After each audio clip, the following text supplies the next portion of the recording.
रूठे सुजन मनाइए जो रूठे सौ बार, रही मन फिर पोइए टूटे मुक्ताहार। नमस्कार साथियों, मैं श्याम सुंदर देव पांडे स्वागत करता हूं आप सभी का आपके अपने पसंदीदा YouTube channel SSDP math Gurukul में। मित्रों, आज आज जो है लीनियर इक्वेशंस वाला चैप्टर स्टार्ट हो चुका है। पिछले वीडियो में मैंने लीनियर इक्वेशंस के सॉल्यूशन, युगपत समीकरणों के हल के बारे में चर्चा किया था। उस पर इंट्रोडक्शन दिया था कि लीनियर इक्वेशन क्या होते हैं, उनको कैसे सॉल्व किया जाता है और उनके सॉल्व करने के कितने मेथड हैं, कितनी विधियां हैं। उनमें से मैं elimination method, substitution method, cross multiplication method और जो है लास्ट में मैं ये बताने जा रहा था ग्राफिकली अर्थात ज्योमेट्रिकली रिप्रेजेंटेशन मेथड। जो वीडियो अधूरा रह गया था मैं उसको आज पूरा करने जा रहा हूं। Graphically representation of linear equation, जी हाँ, युगपत समीकरण का ज्यामितीय निरूपण अर्थात उसका ग्राफ द्वारा हल। तो आइए आज युगपत समीकरण का ग्राफ द्वारा हल पर चर्चा करते हैं। मान लेते हैं कोई एक इक्वेशंस ले लेते हैं, सॉरी दो इक्वेशंस, क्योंकि युगपत समीकरणों का हल में दो इक्वेशन होते हैं। Solution of linear equations bye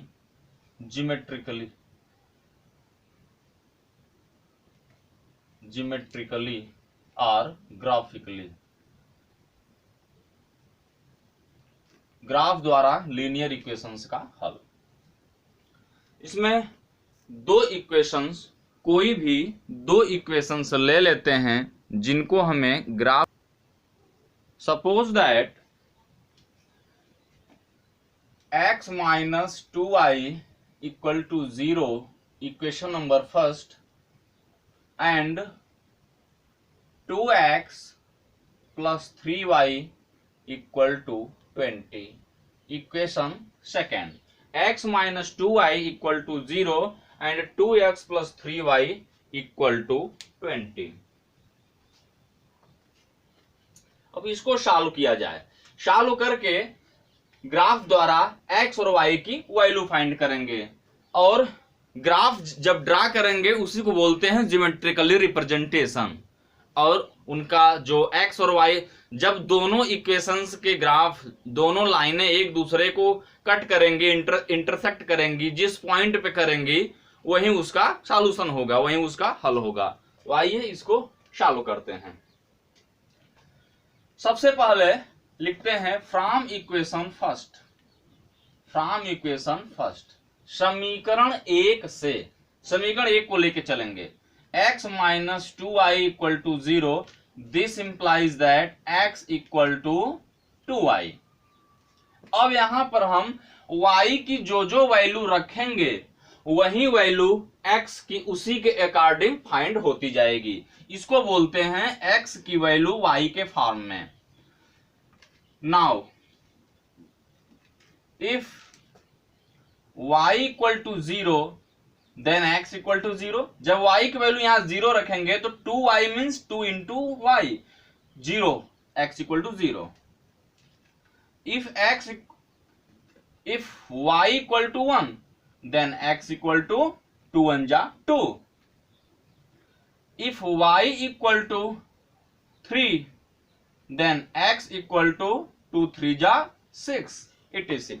हम स्वतंत्र हैं, y की वैल्यू कुछ भी रख सकते हैं। y के वैल्यू के ऊपर ही डिपेंड करता है x की वैल्यू। y की वैल्यू हम स्वतंत्र रूप से अपने से जो भी रखेंगे उसी के अकॉर्डिंग सॉल्व करने पर x की वैल्यू अपने आप मिल जाएगी। तो मिनिमम 3 वैल्यू, 3 या 4 वैल्यू हम फाइंड करते हैं, 3 या 4 पॉइंट फाइंड करते हैं जिनसे पता चल जाता है कि ग्राफ कैसा होगा, लीनियर होगा या क्वाड्रेटिक या कर्ड होगा, सीधी रेखा होगी या वक्र रेखा होगी। अब इन बिंदुओं को एक टेबल में बंद कर लेंगे। इक्वेशन फर्स्ट का टेबल ऑफ इक्वेशन फर्स्ट।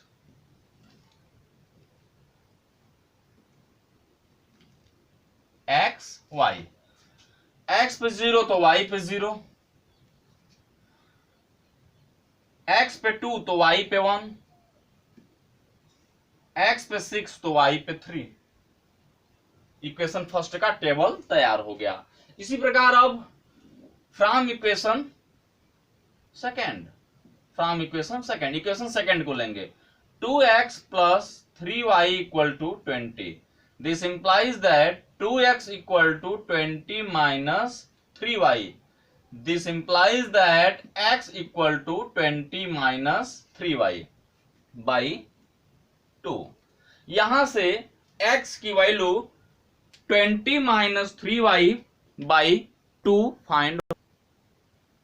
अब यहां y की वैल्यू हम अपने से रख सकते हैं, तो y की वैल्यू यहां कुछ भी रखने में हम स्वतंत्र हैं। लिखेंगे इफ y इक्वल टू 0, जब 0 रखेंगे 3 0 जा 0 हो जाएगा, 20 माइनस 0 20, 20 बाई 2 2 10 जा 20, then x equal to 10 find हो गया।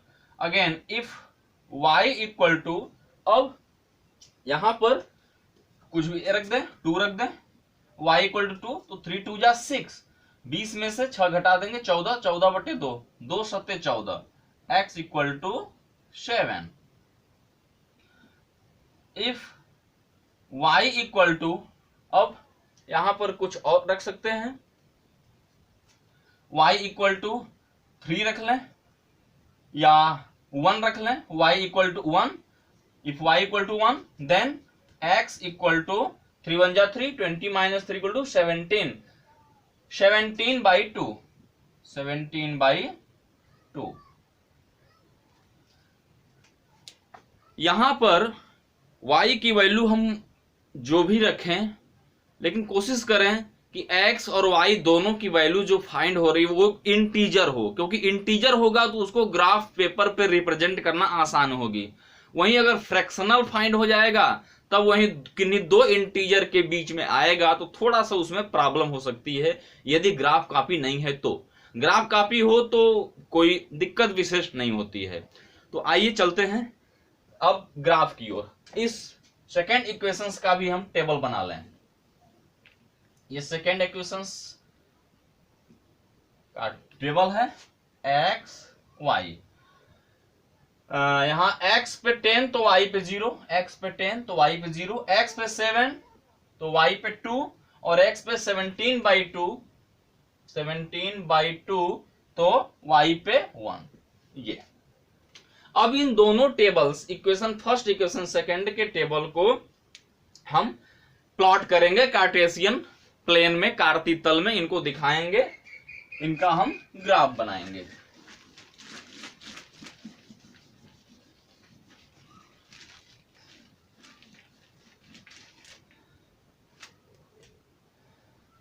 यहां एक ग्राफ ड्रा करेंगे इस प्रकार से, x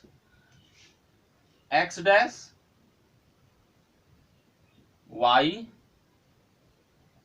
y डैश, ओरिजिन 0 मूल बिंदु है। अब सबसे पहले हम इनमें नंबर लिखते हैं, सब इक्वल डिस्टेंस पे। x axis positive negative direction, y axis positive negative direction, दोनों में 1 2 3। हम देख लेंगे मैक्सिमम कहां तक गया है, पॉजिटिव 6 तक गया है, दोनों में देखेंगे यहां 10 तक गया है, तो हम 10 तक लिख लेंगे। 1 2 3 4 5 6 7 8 9, इसको थोड़ा और आगे बढ़ा देंगे, 10 x। 1 2 3 4 5 6 7 8 9 10, ये हो गया। यहां नंबर लिख लेंगे 1 2 3 4 5 6 7 8 9 10। नेगेटिव में कुछ नहीं है तो बहुत ज्यादा यहां लिखने की जरूरत भी नहीं है, -1 -2 कम से कम लिखेंगे, यहां जितनी जरूरत है उतना ही लिखेंगे। y पर मैक्सिमम 3 तक गया है, 1 2 3 4, और नेगेटिव में y नहीं है तो यहां भी ज्यादा लिखने की जरूरत नहीं है। अब इन बिंदुओं को इनमें प्लॉट करेंगे। सबसे पहले टेबल फर्स्ट उठाते हैं, x पे 0 तो y पे 0, x पे 0 y पे 0 दोनों यहां होगा, इसको सर्किल करके यहां लिख देंगे x पर 0 y पे 0 अर्थात 0,0 ये एक पॉइंट मिल गया।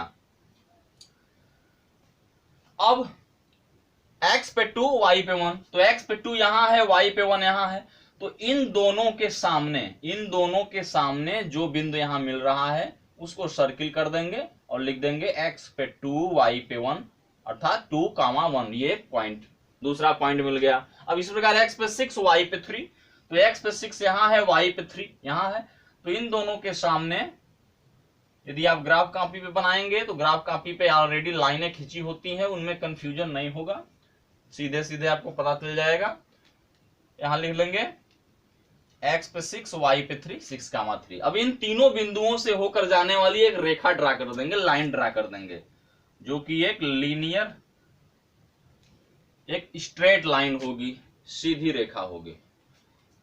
इन तीनों बिंदुओं को स्केल से मिला लेंगे। अब यह जिस रेखा का ये ग्राफ है, हम उसके इक्वेशंस को यहां पर लिख लेंगे। सबसे पहले फर्स्ट इक्वेशन का है तो यहां लिख देंगे x minus 2y equal to 0, equation first का ये ग्राफ है। अब इक्वेशन सेकेंड के पॉइंट्स को यहां इंडिकेट करेंगे, x पे 10 y पे 0, तो x पे 10 यहां है, y पे 0 यहां है, क्योंकि y पर 0, x और y दोनों 0 यही होते हैं ओरिजिन मूल बिंदु पे, तो x पे 10 y पे 0, तो हम 10 वाले पे पॉइंट सर्किल कर देंगे, यहां लिख सकते हैं x पे 10 y पे 0। अब x पे 7 y पे 2, तो x पे 7 यहां है, y पे 2 यहां है, तो इनके सामने x पे 7 y पे 2 यहां लिख लेंगे 7,2।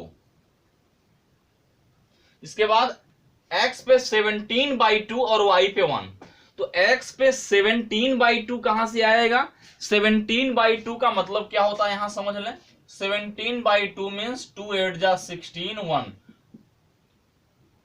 8 1/2, 2 8 जा 16 1 17/8 1/2 अर्थात 8.5 है ये, 8.5, तो 8 और 9 के बीच में आएगा, तो 8 और 9 के बीच में यहां पर है 17/2।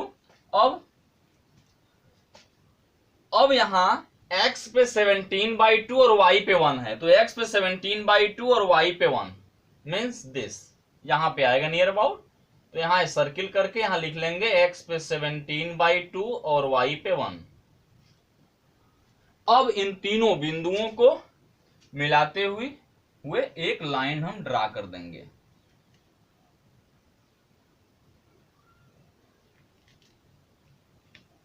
इस प्रकार से। अब इस लाइन का इक्वेशन यहां पे लिख लेंगे इसी के पास, 2x plus 3y equal to 20। जी हां, अब आप देख रहे हैं कि दोनों इक्वेशंस के ग्राफ, दोनों रेखाएं एक दूसरे को यहां पर इस बिंदु पर काट रही हैं, जो कि यहां से ऐसे स्पष्ट नहीं पता चल रहा है कि यहां कौन सा बिंदु होगा। यदि आप ग्राफ कॉपी पे ड्रा किए रहेंगे तो वहां एक स्केल मान के करेंगे, या फिर वहां से हम लाइनें काउंट कर लेंगे, ये देख लेंगे कि यह बिंदु y अक्ष से कितनी दूर है और इस x अक्ष से कितनी दूर है। तो यहां संभवतः आप देख रहे हैं कि यह बिंदु 6 और 7 या 5 और 6 के आसपास है, तो हम यहां से काउंट कर लेंगे। हम देख लेंगे यदि इसको ग्राफ कॉपी पे बनाए रहेंगे तो कि ये बिंदु x अक्ष और y अक्ष से, मतलब इसका x कोऑर्डिनेट और y, इस प्रकार इस पॉइंट को हम काउंट कर लेंगे। यह बिंदु x एक्सिस से 5 और 6 के बीच में ही होगा लगभग, और y एक्सिस से 2 और 3 के बीच में होगा लगभग। तो हम इसको एलिमिनेशन मेथड या सब्स्टिट्यूशन मेथड या क्रॉस मल्टीप्लिकेशन मेथड से सॉल्व करके सबसे पहले हम इसका सॉल्यूशन भी फाइंड कर सकते हैं। यदि ग्राफ कॉपी आपके पास नहीं है फिर भी यह हमें बताना जरूरी है कि इसका सॉल्यूशन क्या होगा, तो सबसे पहले हम रफ वर्क में इसको सॉल्व करेंगे, और सॉल्व करके एलिमिनेशन, सब्स्टिट्यूशन या किसी भी मेथड से सॉल्व करके x और y की वैल्यू फाइंड कर लेंगे। तो इनमें से किसी भी मेथड से इसको सॉल्व करने पर यह पता चलता है कि x की वैल्यू यहाँ ये 40/7 है और y की वैल्यू ये 20/7 है। इसको जब एलिमिनेशन मेथड या सब्स्टिट्यूशन मेथड, जो भी मेथड आपको आसान लगे, मैं पिछले वीडियो में इन सब मेथड्स के बारे में विधिवत बताया हूं। सबका सॉल्यूशन पर्याप्त मात्रा में दिया गया है समझाकर। यदि आप उसको देख सकते हैं। यदि समझ में नहीं आए तो हमें कमेंट द्वारा फिर से पूछ सकते हैं। तो अब आप देख रहे हैं कि दोनों रेखाएं एक दूसरे को जिस बिंदु पर काटते हैं वही पॉइंट 40/7 20/7 है। लिखेंगे from graph x equal to 40/7 and y equal to 20/7।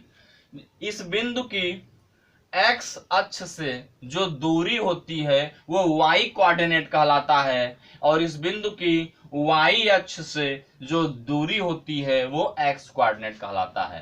तो यही इसका आंसर हो गया। अब मैं समराइज कर देता हूं कि आज का टॉपिक क्या था।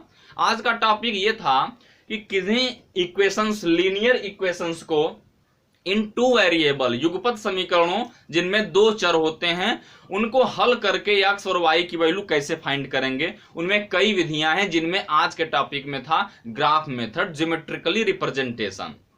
तो आपके सामने है। आशा करता हूं आज के वीडियो में दी गई जानकारी आपके समझ में आई होगी। यदि समझ में आई है तो इसे लाइक एवं शेयर करें और दूसरे लोगों को भी इसका लाभ पहुंचाएं। मिलते हैं अगले वीडियो में, तब तक के लिए नमस्कार, जय हिंद।